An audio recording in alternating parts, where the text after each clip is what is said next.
Yo, what is up everybody, RageCage20 here, back with another Mr. Ballen story.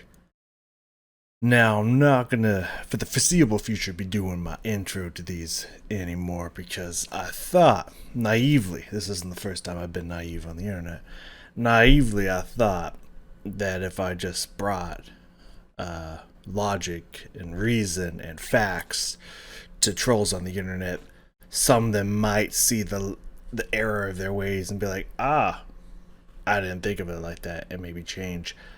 But it just seemed to enrage them further. I mean, human beings are wonderful creatures, and we're definitely not fucked as a society, so don't even worry about that. You can put all those fears and thoughts away, and we can just have some escapism here today. I am going to just shorten it, however, to, if you could do me a favor, this is your first time watching this specific story from Mr. B through my version, if you can go play the original on Mr. B's channel, and you can even just mute it and let it play along. And if you have the free time, if you're doing other stuff just in the background, you could just slap that play all button either while you're doing other stuff or sleeping or whatnot. Just let Mr. Ballen videos just cycle, get him more views. That would be super cool. Today we have frightening proof you can live a past life. The thumbnail is some golden looking humanoid creature with maybe prayer beads and a ghostly skull spirit thing like fading off of it. I don't know how the picture and that sentence are connected, but that sounds like one hell of a motherfucking story, so let's not waste any more time. Let's bring it on down here. Let's get into it. This is a precaution. I pause a fuck ton, so sorry, not sorry. Get used to it or move the fuck on. Alright, Mr. B, what you got for me today? There are certain stories that legitimately just seem too strange to be true. And today's story is definitely one of those. But if you get to the end of this video, you will see that a major American educational institution fact-checked this story really aggressively, and it held up. It really happened. So go into today's very wild story with an open mind. But before we get into that story, if you're a fan of the strange, dark, and mysterious delivered in story format, then you've come to the right place because that's all we do, and we upload once a week. So if that's of interest to you, please offer to read the like button, a bedtime story, but badly mispronounce every fourth word. Also, please subscribe to our channel and turn on all notifications. That's a lot of work. I don't know if I can remember. I'm gonna have to read the story, count 4 words at a time, and think of some way to fuck it up at the same exact time. I don't know about that, Mr. B. That one's a little past me. So you don't miss any of our weekly uploads. Okay, let's get into today's story.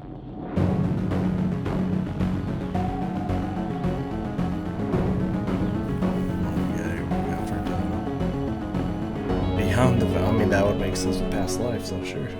Good title. At the end of December in 1984, in a little village in northern India, a young woman named Sumitra had her first child with her husband. And right away, Sumitra fell in love with her little baby boy.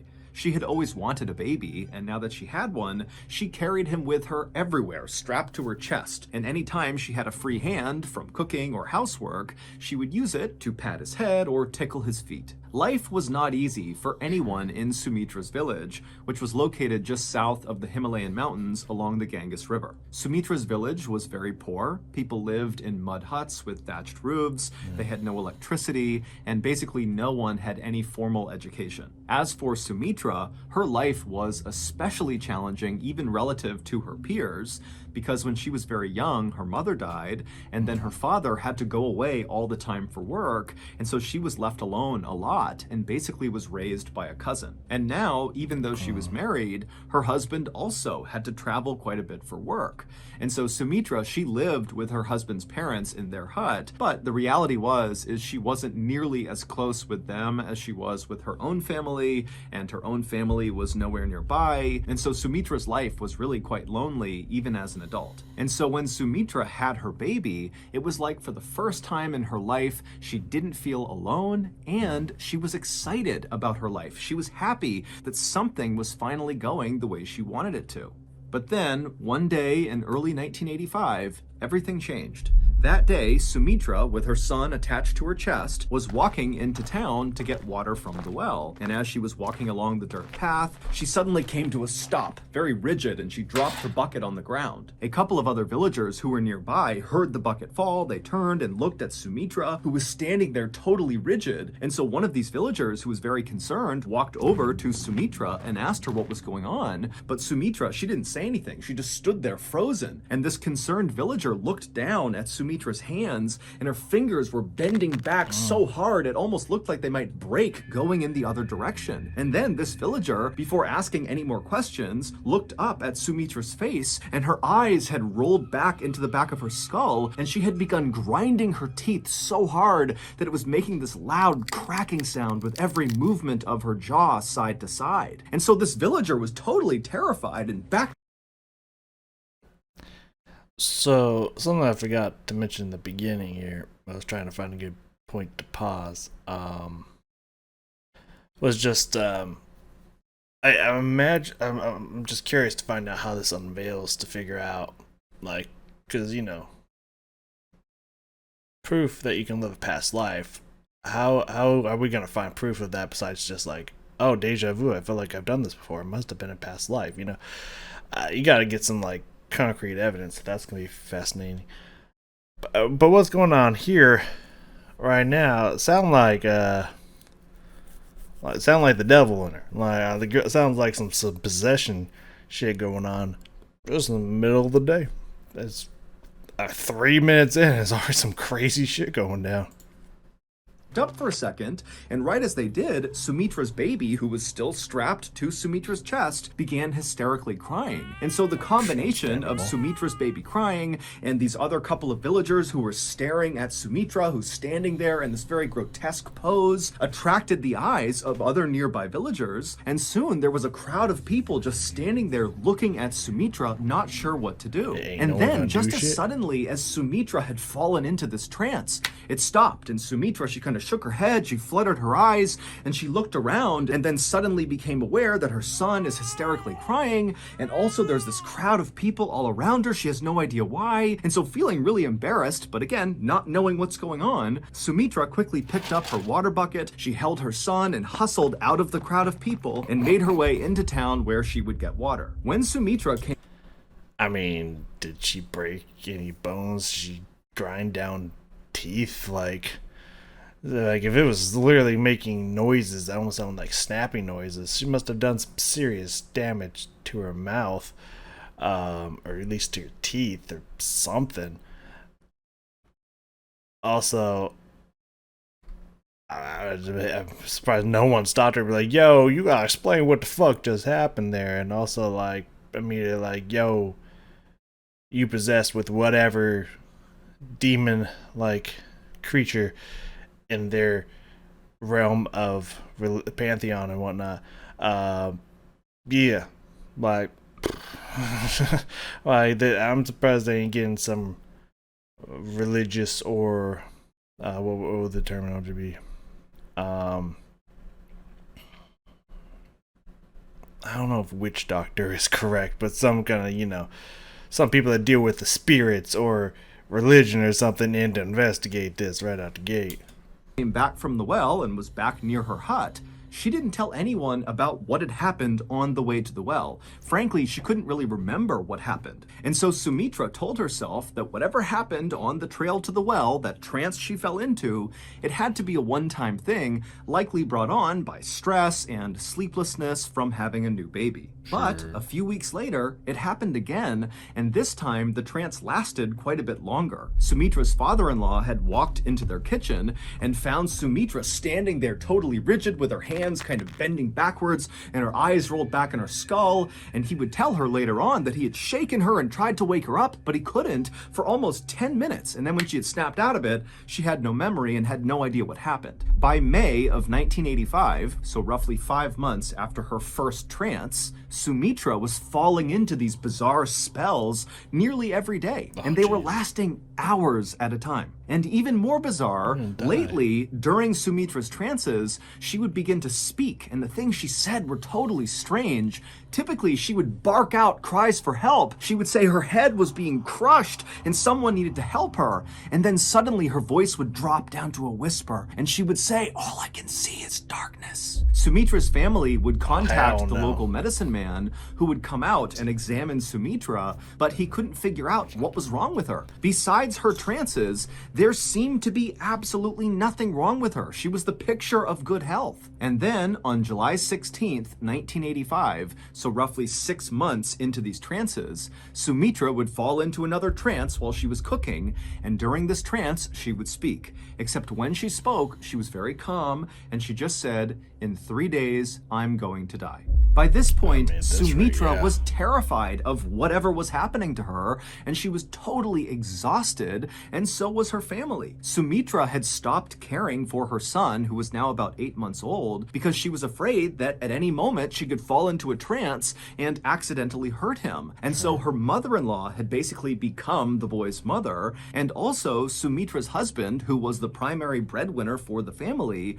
was forced to stop traveling for work and just stay home and help out with Sumitra and his son. Finally, on July 19th, 1985, so this was the day that in her trance Sumitra had predicted she would die, on that day, Sumitra woke up and made a very conscious effort not to do anything that could potentially harm her. She didn't cook because she didn't want to be near flames. She didn't walk near anything with any sort of ledge she could fall off. She didn't even walk downstairs for the same reason. She also kept a very safe distance from her son in order to make sure he was safe. And by late afternoon that day, Sumitra was just fine, and there was no sign that anything bad was going to happen to her, and so she and her family began to relax. As Sumitra's mother-in-law began making dinner, Sumitra decided to go outside and get some fresh air. And when she got out there, she saw one of her close friends across the road, and so she waved to her, and as her friend cheerfully began walking closer to Sumitra to say hello, Sumitra suddenly froze, her eyes went back in her skull, her hands became rigid, and she fell into one of her trances. And so this friend, like everyone else in the village, had become quite accustomed to seeing Sumitra in these trances, and so really, the friend was not that concerned when she saw Sumitra doing this, but then Sumitra began doing something in her trance that this friend had never seen before. Sumitra, who normally had her hands by her side during these trances, she began raising her hands up till they reached her forehead, and then wildly Sumitra began clawing at something right above her head, and as she did, her breathing became very loud and labored, and so this friend, feeling suddenly so concerned for Sumitra, rushed over, but when she got right next to Sumitra, there was nothing she could do. Sumitra was just clawing at the sky, breathing really heavily, and then suddenly Sumitra stopped and she put her hands down by her side and she went back to this rigid pose, and then out of Sumitra's mouth came this horrible, low, rattling moan sound. It was just a constant sound that came out of her, and it got deeper and deeper and deeper until Sumitra's voice kind of Telling you, man. Demons. Like, there's some demons in there. Like, for real. cracked. And then suddenly Sumitra went totally still. And when this happened, Sumitra's friend, who was right next to her, realized Sumitra, even though she was standing upright, she was not breathing at all. It was like she was a statue. And so this friend began screaming for help. And so Sumitra's in-laws and her husband and other villagers who heard this cry, they came running outside and they quickly circled around Sumitra. And then a few minutes later, the medicine man arrived. He broke through the circle, went right up to Sumitra and began checking her out. He checked her pulse, he checked her heartbeat, he kind of looked inside of her mouth, he looked in her eyes, and then after a minute he stepped back and he just said, she's dead. Sumitra's husband fell to his knees, and Sumitra's mother-in-law, who was carrying Sumitra's son, began crying. All the while, Sumitra's body still remained totally upright and rigid in the middle of all these people, with her hands tight by her side and her eyes rolled back, and her face frozen in what looked like a silent scream. Eventually, the medicine man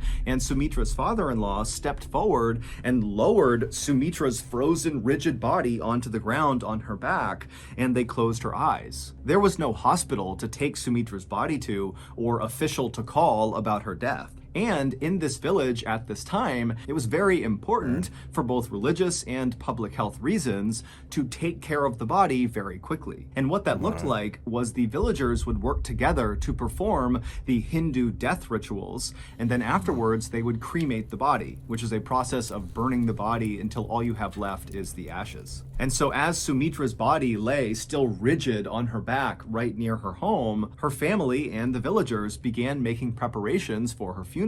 Sumitra's mother-in-law and some women from the village began scrubbing down Sumitra's body, as well as putting essential oils on her face, and other villagers who were not a part of that went off to find wood for a fire. The villagers weren't talking much, and a lot of the women were crying, but it wasn't just grief they were feeling, it was also fear. They all knew about Sumitra's trances, they happened all the time for months, but what the villagers couldn't wrap their heads around was the idea that during one of these trances, Sumitra had accurately predicted her own death. And so now the villagers couldn't help but think that dark forces were at play here, that maybe Sumitra was possessed, and now whatever had possessed her and killed her is somewhere in the village. And so that night, as the sun So I was saying, man, demons. Now that spirit's out, y'all in trouble.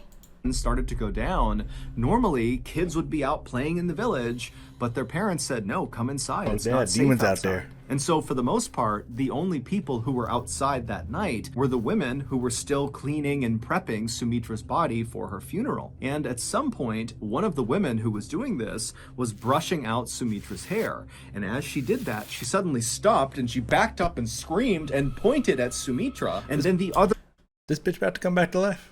women all around Sumitra's body, they looked over at what this person was pointing at, and they too saw it and screamed, and everyone began scrambling to try to get away from Sumitra as fast as possible. What all these terrified women were seeing was that Sumitra, her eyes were closed, but her eyes were darting left and right, so her eyelids were kind of fluttering. And then suddenly Sumitra's chest filled with air, and then she breathed out a long, loud exhale, and then she opened her eyes, and she sat bolt upright and began looking around. And the other women who were terrified, they're looking at her, and they were struck by how completely healthy and normal Sumitra now looked, even though for the past 45 minutes, she didn't have a heartbeat and was totally pale and looked completely dead. Sumitra... I mean, of course she looks great. You cleaned her body and putting essential oils all over her. Of course she's looking fantastic. But yeah. Okay, I mean, my first thought is, not being offensive here, it's just straight up facts. Third world kind of situation. You don't have hospitals, don't have, Western medicine practices. Not to say that Western medicine is by far even that amazing or great, but at least we hope that they're able to notice things and predict things, and what they say is happening is actually what's happening. Let's just hope, So, I mean, easily a medicine man could be like, yeah, she dead. But in reality, she's actually not. You know what I mean? Like, I'd say the accuracy is probably not the highest. So that is a possibility. If she was, I mean, people have died and then come back to life. There are people that are like legally dead for a period of time and then come back to life. This does occur. I don't know how frequently, but it does occur, at least occasionally, if not more frequently than that. Or the demon was like, I ain't done. Let's get, let's bring the girl back. Let's go for another round.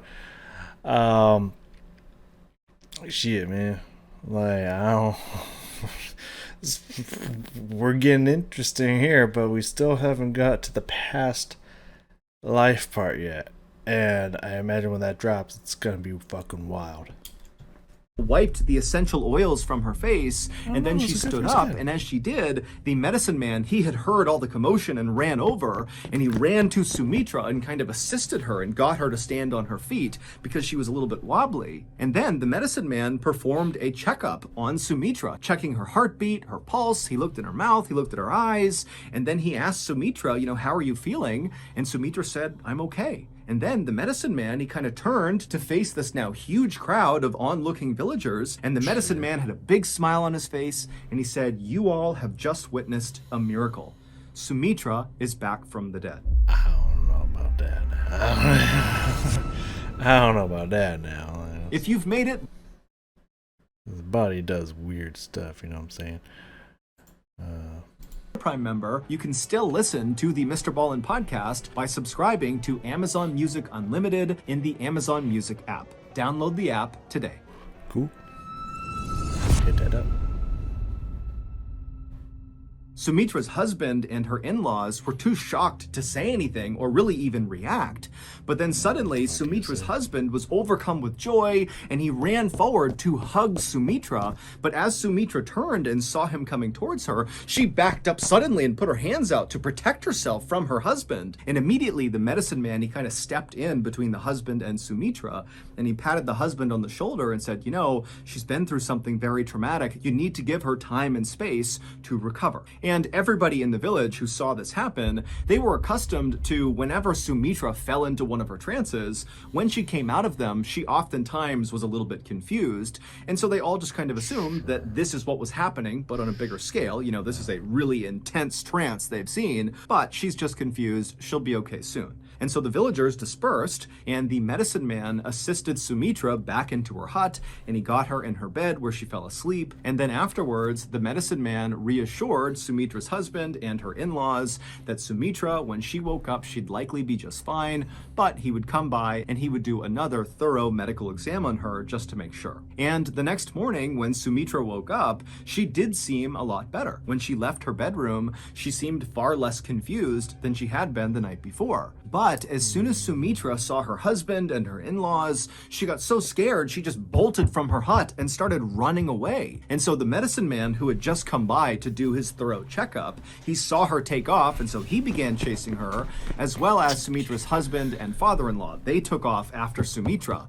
And finally, when Sumitra's husband caught up to Sumitra, he grabbed her by the arm to stop her, and Sumitra ripped her arm away from him, and she said, "How dare you touch another man's wife?" And as the husband kind of ushered Sumitra back... Excuse you? who else you fucking? I think this is where the past life is about to come in here, but tell me that's not your immediate reaction. Towards their house, she continued to say, "You're not my family, this is not my home." And then finally, Sumitra's husband and the medicine man had to literally drag Sumitra to get her to go back inside the hut. And as they dragged her inside, she kept screaming that her name was Shiva Dueti and her in-laws had... Shiva, the Hindu goddess? Or is that a god? I was confused whether Shiva's male or female.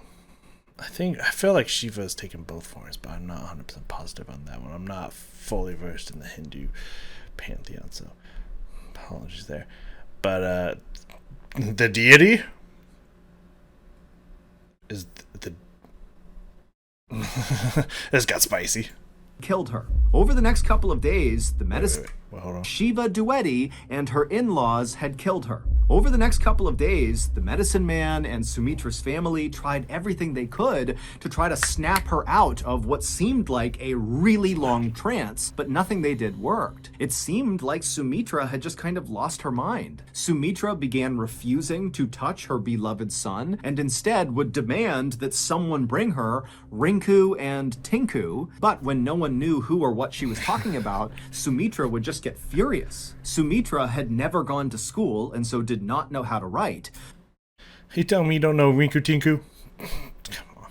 But now, suddenly, in this new trance that she was in, Sumitra would go inside of her bedroom and write these long, totally unhinged sounding letters to total strangers, asking them to come, please take her home. And when she wasn't doing that, she was typically outside in the courtyard looking at a scar on her foot, wondering how she got it. Sumitra also began wrapping her sari, which is a type of dress fabric, in a new and strange way around her head. She also refused to eat off of any dishes that her family had previously used, and her voice began to sound different. It was higher pitched and much faster, and the way she spoke was always so rude. And so eventually, Sumitra's husband and her in-laws and everybody in the village just kind of resigned themselves to the fact that when Sumitra had not had a heartbeat for 45 minutes when she died, during that time, she likely suffered serious brain damage, or at a minimum, when she kind of came back from the dead, she suffered some kind of psychological break.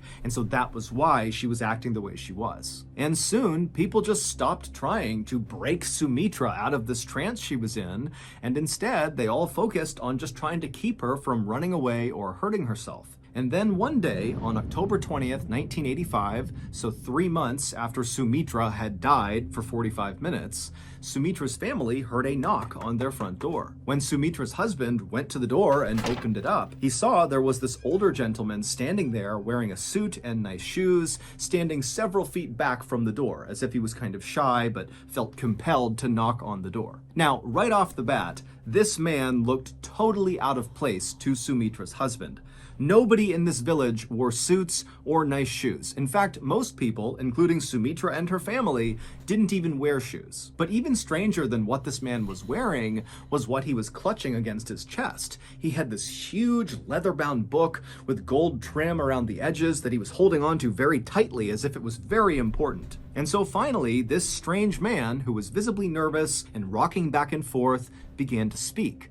But his voice was so low, Sumitra's husband had to lean forward just to hear him. The man said his name was Ram Tripathi, and he wanted to know if there was a young woman living in this home who had recently begun acting differently. Sumitra's husband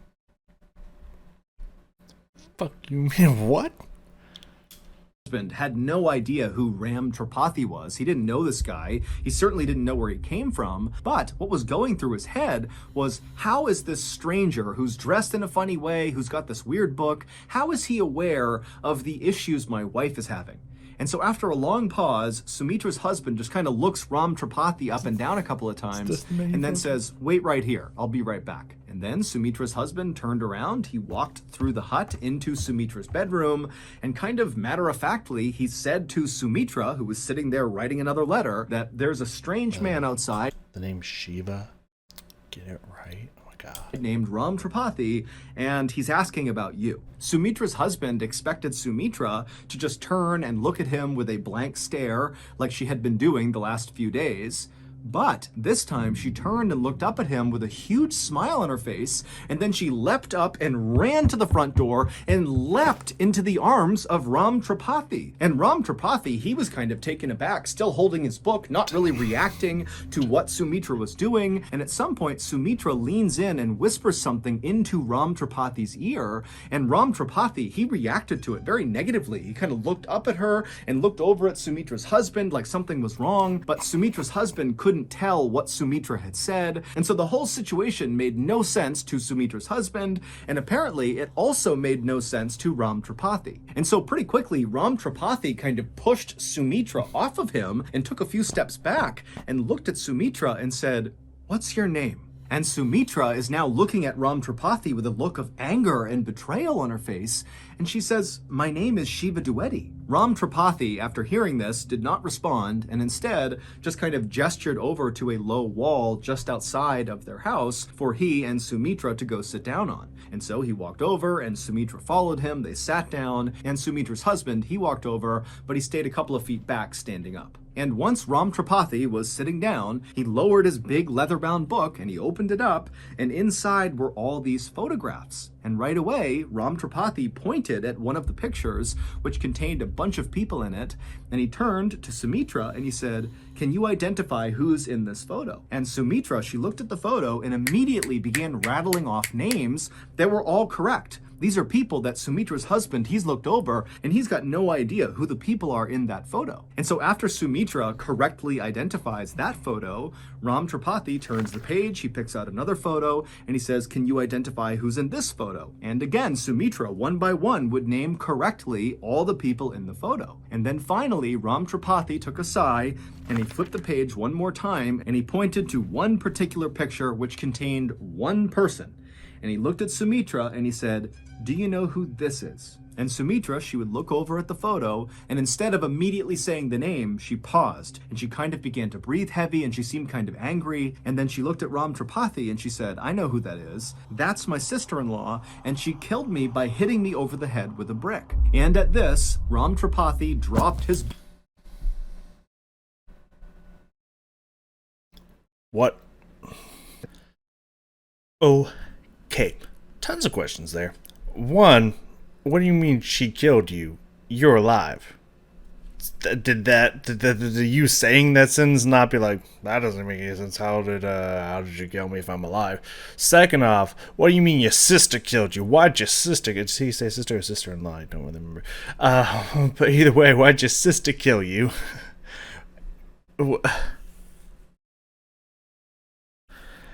This story is cool and all, but it's just like it's build up with a lot of strange things happening, and I'm waiting for the payoff. I'm waiting for that like climactic moment of just like, oh shit, it all came together. But right now it's been like 20 minutes of backstory, lore, and build, and like I'm just waiting for anything to fucking happen at this point. I'm waiting for that like moment where it's just like, oh shit, and it's just like, damn, this story just keeps fucking building, man. Let's let it keep going. Book on the ground, and he turned and embraced Sumitra as hard and as intensely as she had when she had run out and leapt into his arms. And he and Sumitra, they hugged and cried for a long time. And then finally, when they separated, Ram Tripathi turned to Sumitra's husband, who's still just standing there totally bewildered, and he tells him, "Let's go inside and I'll explain everything." Once Ram Tripathi was inside... I don't know how the fuck you're gonna be able to explain any of this. Like, Shiva was killed in a past life, and that spirit fled over to... something. I said it a million times. Samira, right?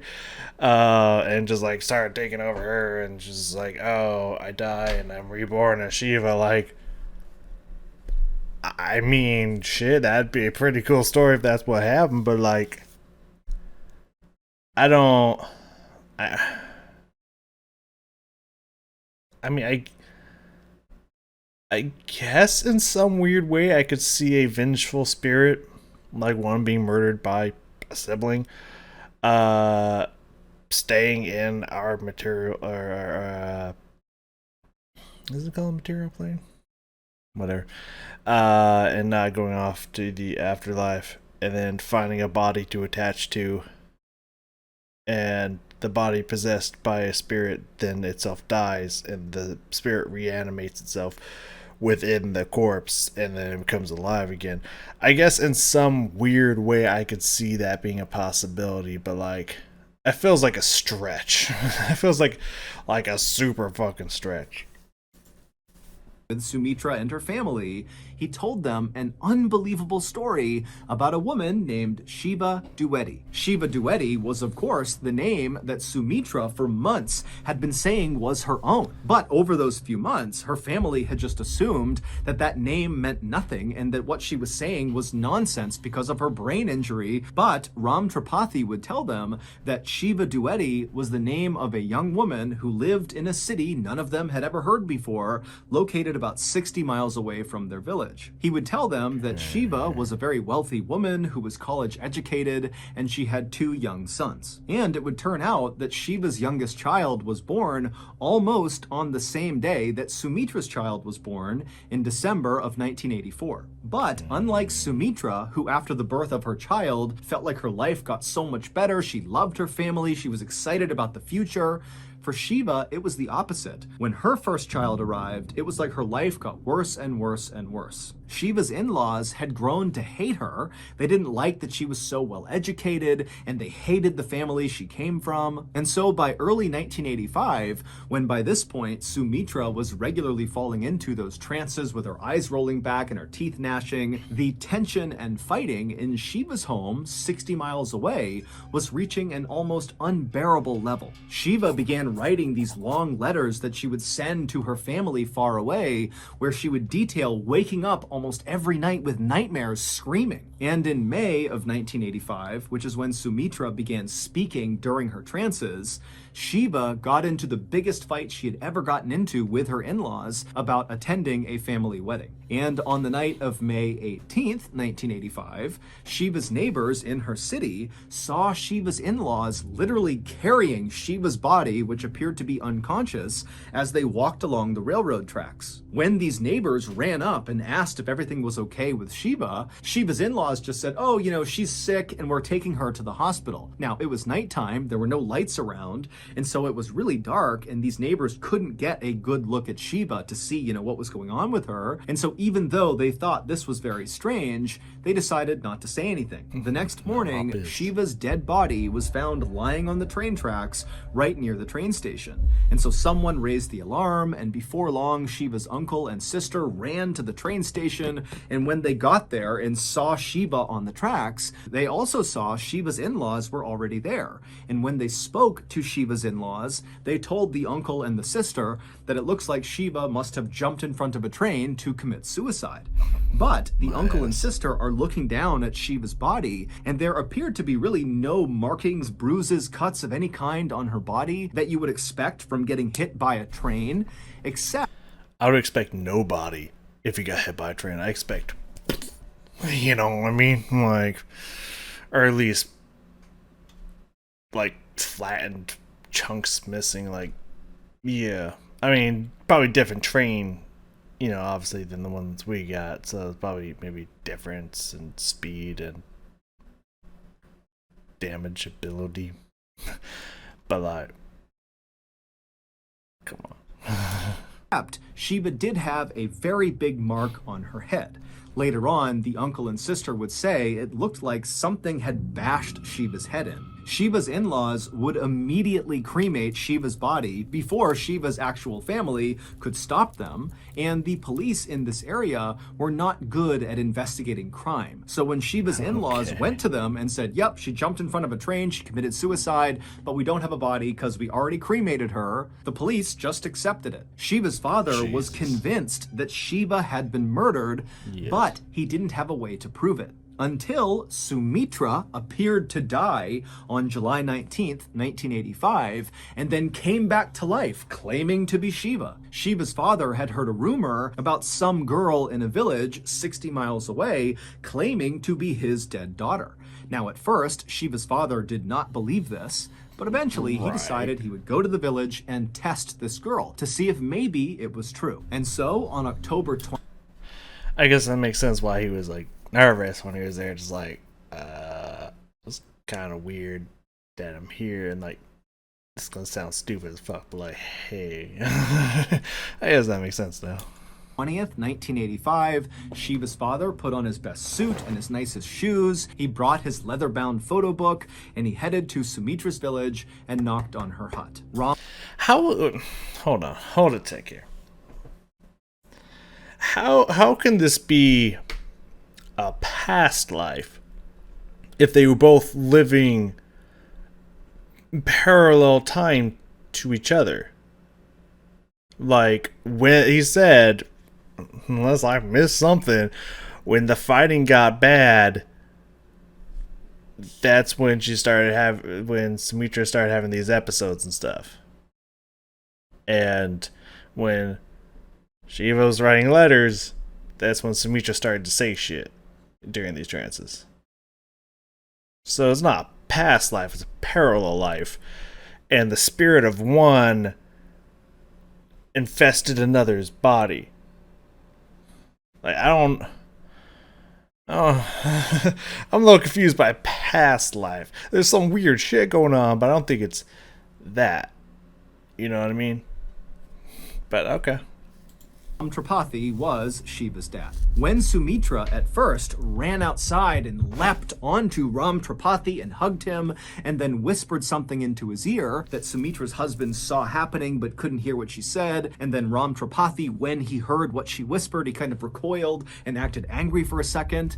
What Sumitra was saying was, Papa. In the moment, Ram Tripathi, who was not convinced Sumitra was his daughter, felt like this is a horrible, elaborate hoax and it needs to stop. But then Sumitra correctly identified 15 people in his leather-bound photo album, including the sister-in-law who she said killed her. And even more convincing than that was that Sumitra knew how Shiva had been killed, by getting smashed over the head with a brick. This was a question. Yeah, which Sumitra would have no way of knowing, because she didn't even know this person. And knew the exact cause of death. And who did it. That's pretty crazy, man. And that Ram Tripathi had never heard the answer to before. And at that point, Ram Tripathi believed that this must be his daughter's reincarnated spirit inside of Sumitra. And so that was when he dropped the book and gave her a big hug. This story is considered to be one of the most credible reincarnation stories ever recorded. Scientists from the University of Virginia in America actually went to India to study Sumitra and interview everybody involved. And they concluded that this was not a hoax. They said that Sumitra had most likely either been possessed by or reincarnated as Shiva Dueti. The change in Sumitra's voice. Right. But here's the part that's not matching up, and maybe we'll get to that, but it doesn't sound like we're going to get to that. That's why I'm addressing it now. They were living parallel at the same time. Like, she was started having these moments while Shiva was still alive. So maybe it's like, you know, she also called when she was going to die. So maybe there was some kind of like spirit tether was connecting their two bodies together, and that's why her body would freeze up while it was getting stronger or something like that. And so when it died, it went right into the other body, or at least it had a 45-minute travel time. 60 miles, through spirit tether. It takes a while, to get there. How did they explain that part? Like, because everything up to that, I can be like, okay, it makes sense. They had some kind of weird spiritual connection, and when her body died, it absorbed into hers and whatnot, and she started living through her. All that makes perfect sense to me, but the parallel part is what is not adding up. How's that even physically possible? That's the crazy fucking part that I'm not getting at the moment. That her family noticed was the same accent that Shiva had. It was very urban and educated. The strange new way that Sumitra wrapped her sari on her head was the same way that Shiva did. Sumitra was rude to her family and refused to eat off the same dishes as them because she believed she was actually a very wealthy woman who was for some reason being forced to live in this poor person's hut. And when Sumitra asked for Tinku and Rinku, those were nicknames that Shiva had given her two sons. And all those seemingly unhinged letters that Sumitra had written and fired off to random strangers were in fact sent to various members of Shiva's family. After Shiva's father, Ram Tripathi, brought Sumitra's story to the police would actually investigate this case, and they would charge some members of Shiva's family. But ultimately, Sumitra's testimony was deemed unacceptable for court, and so the case was never officially solved. As for Shiva's in-laws,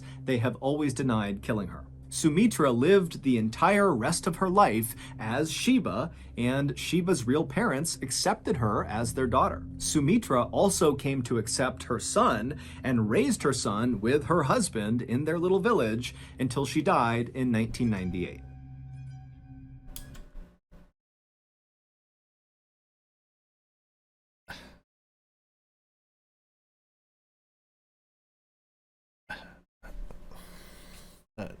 Let him finish it off here. So that's going to do it. If you got something out of today's episode,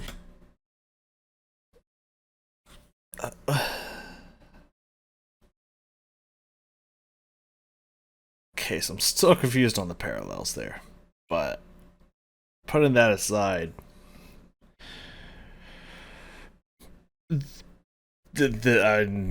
some questions, so many questions. Like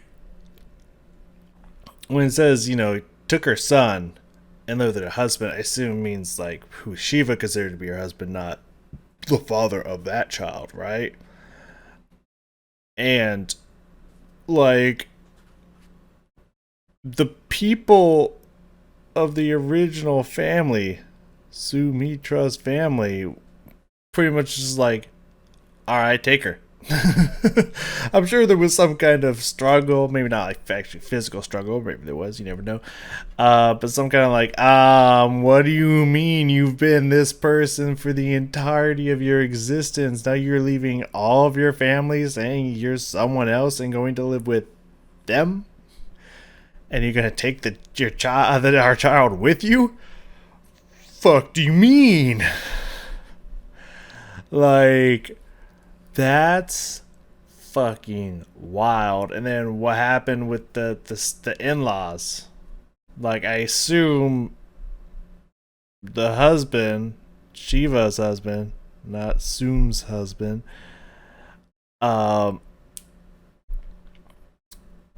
like didn't orchestrate this. So I assume they're just like, yeah, you're not allowed anywhere near us anymore. Or they're just like, okay, well, we can't try it twice.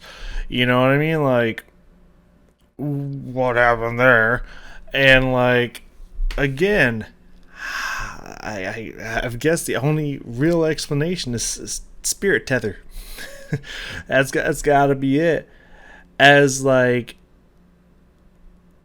as her death came closer to the point of occurring is when that bond between them kept getting stronger and stronger, so much that her new body understood when the transformation would happen in this trance like state.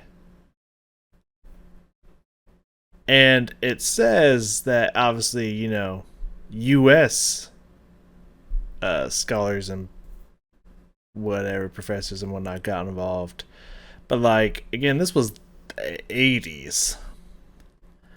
I don't know if I'm gonna put like 100% emphasis and like trust in discoveries made in the 80s, you know what I mean? Like, not that they weren't smart and crushing it back then, but also at the same time, it's like, our technology and research ability has like gone through the roof over the last 50 years from there, almost 50 years from there. So like, I don't put full weight in the testimony of scholars from the 80s, but yeah, okay, that's wild. I mean, that story through a good portion of it, I mean, there really wasn't much, to pause and say there, because there's just a lot of backstory, a lot of building, a lot of setting the structure and all that and whatnot. And it just felt like a lot of build up. The payoff was pretty worth, I would say. I was afraid it wasn't gonna be. If I'm gonna be completely honest with you, I'm really afraid I was gonna be like, it wasn't that great of a story. But Mr. B did manage to pull it out there in the last 3 or 4 minutes. Definitely worth. But like, yeah, that was a long build up one. That was a long build up one, and I was not expecting that. Damn. Okay. Well, there you have it. That's definitely not one that that lessons can be learned from. I mean, that's just the research and the medicines of the time. Like, what are you supposed to do to help someone in that state? And then like, unless this was some long fucking con planned by these two people, um, like maybe like this dude was passing by the village one day, saw her, was like, "Yo, you hot AF," as they said back then, over in India. Um, you come live with me in my rich castle, mansion, wealthy palace, whatever the fuck it's called, my wealthy abode. It's like, I can't, I got family and stuff here. And it's like, well, let me tell you, here's how we're gonna play this one out. Okay, memorize these names and stuff. Like, unless it was something like that, and obviously the heartbeat stopping and whatnot. Like that one is kind of it's possible. I mean, this is both sides of the story is a stretch. No matter which way, you gotta put some faith into either way you go. But like, there is, if you go back to the Sherlocky Holmesies with Robert Downey Jr., pretty sure is the one with him. There was way back in Lil Jeezy's time. There was some kind of herbal, either a plant itself, some kind of herbal thing, or some kind of concoction that you could make from plant material that would slow your heartbeat down to such a degree that it would seem like you were dead.